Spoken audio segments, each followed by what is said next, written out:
My name is Abner Hake. This here's my personal testimony. I used to be at Calvinism. Now the first point here is tonally deprived. I was tonally deprived, and I can testify to that because if you ask the choir director of our church, she'd tell you I couldn't carry a tune in the bucket. No, sir. They'd ask me what key I sang in, and I'd say, I don't sing by key. I sing by letter. You know, open your mouth and let her fly.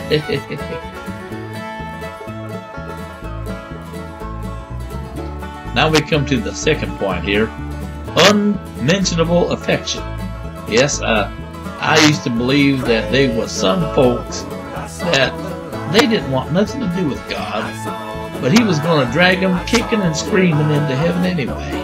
Now, you take my Uncle Ferdinand, he was like that. He used to come to church with the shotgun over one shoulder and a jug of hard cider under the other arm, and sat on the back row and pretty much slept all through the service. But one day they drug him down the altar and they kept whacking him on the back till he fessed up and accepted Jesus as Savior and signed the card.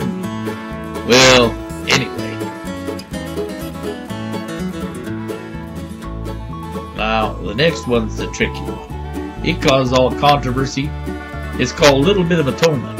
That's because Christ didn't die for everybody, but we know better than that. Why, shucks, Christ died for people that was already burning in hell.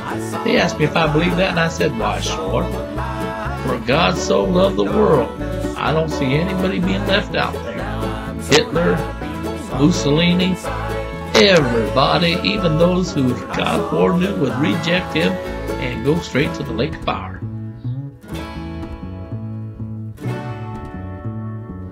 Now we've got irrefutable grace.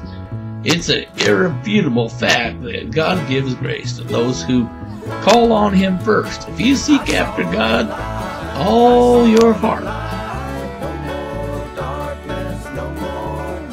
And finally, my favorite is the persecution of the saints. Now, I'm one that's really persecuted them Mormons. I went down to their church every Sunday after Sunday school, and I persecuted them little devils. I sure did. Now, I'd like to talk to you about those people who God supposedly has made reprobates. These the ones that want to go to heaven so bad. God says, nah, son. Nah, son, not you. They will be the ones kicking and knocking and screaming to get into heaven. And God closed the door in their face and said, nope, nope, nope, nope. Ain't got no more room. Ain't got no more room for you. Go away. Leave me alone. Well, I don't believe any of that stuff anymore. I'm not an Arminian. No, sir. Some people say, if you ain't a Calvinism, you got to be an Arminian. Well, I ain't. I just opens up my Bible, gets on my knees, and I believe whatever I read. That's all. My doctrine don't come from man. It come from God. So, well, anyway, God bless you all, and I hope you learned a little something here. It's not too late to get out of that Calvinism before final trump blows and you're all just left behind with all the other folks. God bless you.